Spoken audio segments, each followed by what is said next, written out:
ಹೇಳ್ದಾಗ ಮಾತಾಡಿದ್ದೀವಿ.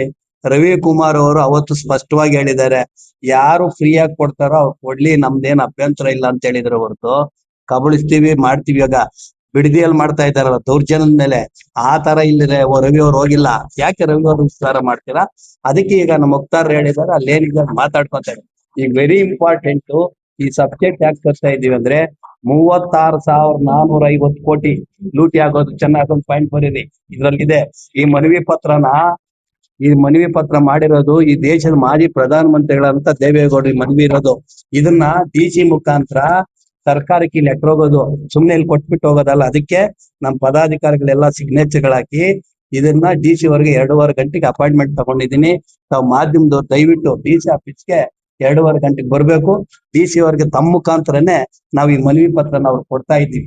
ಇದ್ರಲ್ಲಿ ಬರ್ದಿರೋದು ಒಂದೊಂದು ಪಾಯಿಂಟ್ನು ಸತ್ಯ. ಇಲ್ಲಿಗೂ ಅಲ್ಲಿಗೆ ಡಿಫ್ರೆನ್ಸ್ ಇದೆ, ಇಲ್ಲಿಗೂ ಅಲ್ಲಿಗೂ ತುಂಬಾ ಡಿಫ್ರೆನ್ಸ್ ಇದೆ. ಬೆಂಗಳೂರು ಪಕ್ಕದಲ್ಲಿ ಇರ್ತಕ್ಕಂಥದ್ದು ನೀರ್ ತುಂಬಾ ತೊಂದರೆ ಇರ್ತಕ್ಕಂಥ ಜಾಗ, ಫಲವತ್ತಾದ ಭೂಮಿಗಳು, ಪರಿಸರ ನಾಶ ಆಗ್ತದೆ, ಮರ ಗಿಡ ಹೋಗ್ತವೆ, 10 ಲಕ್ಷ ಮರ ಹೋಗ್ತವೆ ಅಂತ ಇದ್ರಲ್ಲಿ ಮೆನ್ಷನ್ ಮಾಡಿದ್ದಾರೆ. 36,480 ಕೋಟಿ ಈ ಪ್ರಾಜೆಕ್ಟ್ ಯಾರಿಗಾನ ಕೊಟ್ರೆ ಕೊಡೋದು ಯಾರಿಗೆ ಕೊಡ್ತಾ ಇದೀವಿ ಪ್ರಾಜೆಕ್ಟ್? ಅದೇನೋ ಹೆಸರು ಇದೆಯಲ್ಲ ಅವ್ರಿಗೆ ಪ್ರಾಜೆಕ್ಟ್ ಹೋಗೋದ್ರಿಂದ ಅದಕ್ಕೆ ಇದಕ್ಕೆ ಇದು ಯಾವುದೇ ರೀತಿಗೆ ಕಡಿವಾಣ ಹಾಕ್ಲೇಬೇಕು.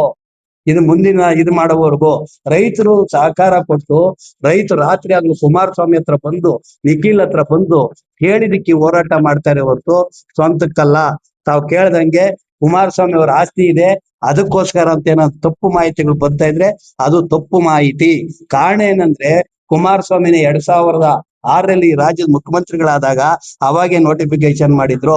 ಅದಾದ್ಮೇಲೆ ಸರ್ಕಾರ ಹೋದ್ಮೇಲೆ ಹೋಗ್ಲಿ, ಸರ್ಕಾರ ಅರ್ಜೆಂಟ್ ಆಗಿ ಹೋಗ್ಬಿಡ್ತು, ಅದಕ್ಕೆ ಮಾಡ್ಲಿಲ್ಲ ಅನ್ನೋ ಉದ್ದೇಶ ಇದ್ರೆ 2018ರಲ್ಲಿ ಪುನಃ ಕುಮಾರಸ್ವಾಮಿ ರಾಜ್ಯದ ಮುಖ್ಯಮಂತ್ರಿ ಆದ್ರು.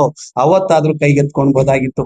ರೈತರು ಯಾವಾಗ ಮನವಿ ಕೊಟ್ರು, ಅವರು ಕಾನ್ಸ್ಟಿಟ್ಯೂನ್ಸಿಯಲ್ಲಿ ಕುಮಾರಸ್ವಾಮಿ ಕ್ಯಾಂಡಿಡೇಟ್ ಆಗಿರೋದ್ರಿಂದ, ಗೆದ್ದಿರೋದ್ರಿಂದ, ಅಕ್ಕಪಕ್ಕದ ಎಲ್ಲರೂ ಇರೋದ್ರಿಂದ, ಎಲ್ಲ ಹಳ್ಳಿಗಳು ಕುಮಾರಸ್ವಾಮಿ ನೋಡಿರೋದ್ರಿಂದ ರೈತರು ಹೇಳೋದು ಕರೆಕ್ಟ್ ಇದೆ ಅಂತೇಳಿ ಅವತ್ತು ಕೈ ಬಿಟ್ರು.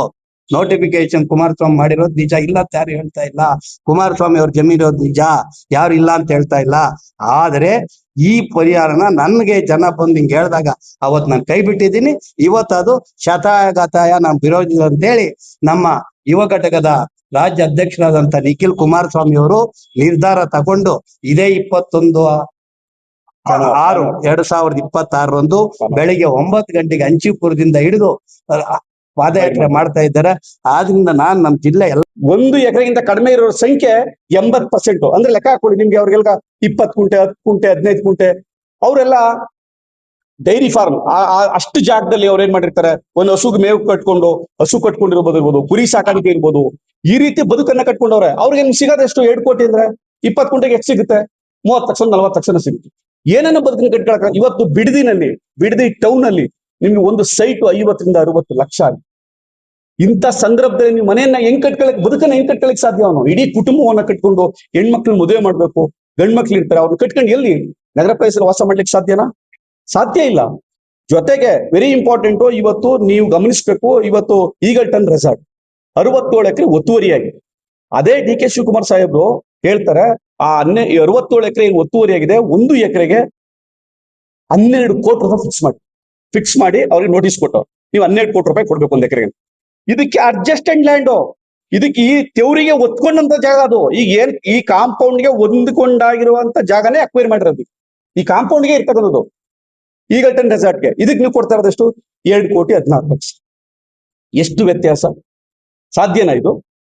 ಇಂಥ ಪ್ರಾಜೆಕ್ಟ್ ನ ನೀವು ರೈತರು ಇವತ್ತು 450 ದಿವಸಗಳಿಂದ ಹೋರಾಟವನ್ನ ಮಾಡ್ತಾರೆ. ಅಂತ ಹೋರಾಟವನ್ನ ನೀವು JDS ಕಾರ್ಯಕರ್ತರು ಹೋರಾಟ, JDS ಪಕ್ಷದಲ್ಲೂ ಕಾರ್ಯಕರ್ತರು ಇದ್ದಾರೆ, ಅವರು ರೈತರೇ. ಕಾಂಗ್ರೆಸ್ ಪಕ್ಷದಲ್ಲೂ ಓಟ್ ಹಾಕೋರು ಇದ್ದಾರೆ, ಅವರು ರೈತರೇ.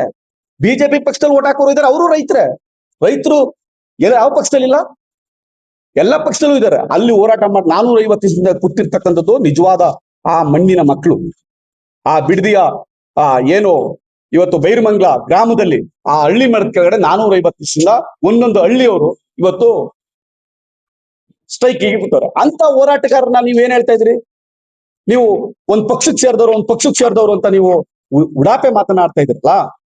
ಇದ್ರ ವಿರುದ್ಧ ಜನತಾದಳದ ಪಕ್ಷದ ನಮ್ಮ ನಾಯಕರಾದ ಸರ್ವೋಚ್ಚ ನಾಯಕರಾದ ದೇವೇಗೌಡ ಅಪ್ಪಾಜಿ ಅವರು, ಸನ್ಮಾನ್ಯ ಶ್ರೀ ಮಾಜಿ ಮುಖ್ಯಮಂತ್ರಿಗಳು, ಹಾಲಿ ಕೇಂದ್ರ ಸಚಿವರಾದಂತಹ ಕುಮಾರಣ್ಣವರು, ಹಾಲಿ ಯುವ ಘಟಕದ ಅಧ್ಯಕ್ಷರಾದಂತಹ ನಿಖಿಲ್ ಅವರು, ಇವರೆಲ್ಲ ಕೋರ್ ಕಮಿಟಿ ಅಧ್ಯಕ್ಷರಾದ ಕೃಷ್ಣಾರೆಡ್ಡಿ ಅವರು ಎಲ್ಲರೂ ಸೇರಿ ತೀರ್ಮಾನವನ್ನ ಮಾಡಿ, ಇದೊಂದು ತಾರ್ಕಿಕವಾದಂತಹ ಹೋರಾಟವನ್ನ ಮಾಡಬೇಕು. ನಾವು ಗಾಳಿಯಲ್ಲಿ ಗುಂಡೊಳ ಕೆಲಸ ಆಗ್ಬಾರ್ದು, ಇದನ್ನ ದೊಡ್ಡ ಮಟ್ಟದ ಹೋರಾಟವನ್ನ ನಿರೂಪಿಸಲೇಬೇಕು ಅಂತ ಹೇಳಿ ನಮಗೆ ಒಂದು ಆದೇಶವನ್ನು ಕೊಟ್ಟವ್ರೆ. ಅದ್ರ ಪ್ರಕಾರ ಮುನಿಯಪ್ಪಣ್ಣವರ ನೇತೃತ್ವದಲ್ಲಿ ಇವತ್ತು ಪ್ರೆಸ್ ಮೀಟ್ ಕರಿಬೇಕು. ಪ್ರತಿ